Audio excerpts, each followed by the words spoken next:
Bismillahirrahmanirrahim. Assalamualaikum warahmatullahi wabarakatuh. Alhamdulillahi rabbil alamin. Wassalatu wassalamu ala ashrafil anbiya'i wal mursalin wa ala alihi wa ashabihi ajma'in. Alhamdulillah, alhamdulillah.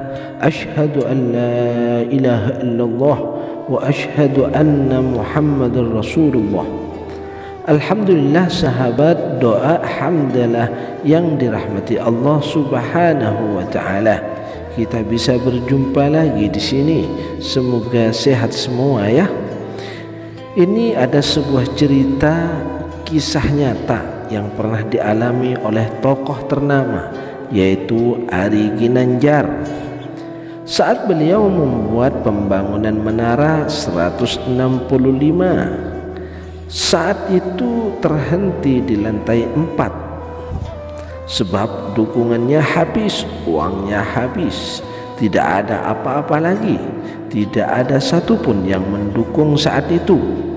Orang-orang sudah mengatakan, lihat Ginanjar gila, Ari Ginanjar tidak akan berhasil. Kemudian mulai orang-orang menasihati beliau, sudah saya bilang, harusnya kamu jangan buat itu sekarang, lihat. Dan kemudian teman-teman beliau menjauh. Jangankan teman, bayangannya pun lari untuk menjauh. Karena kalau dekat beliau akan sharing dan akan meminta bantuan. Sehingga banyak sekali alumni ESQ yang ketakutan dan pergi menjauh dan tidak mau membantu saat itu. Lalu tiba-tiba bapak beliau berkata dan memanggil beliau, coba sekarang lakukan ini. Apa itu? Kata beliau, doakan saja semua orang yang ada di sekitarmu yang kamu lihat.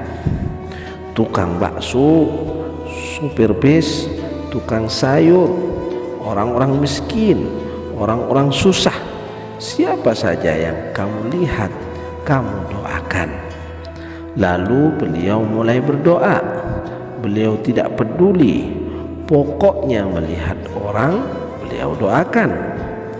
Kalau melihat orang gemuk didoakan supaya kurus, yang kurus didoakan supaya gemuk. Orang-orang yang miskin didoakan menjadi orang kaya, orang yang kaya didoakan supaya menjadi sejahtera. Orang yang sakit didoakan supaya lekas sembuh. Pokoknya melihat apa saja didoakan oleh beliau. Bahkan kucing lewat pun beliau doakan agar mendapat makanan.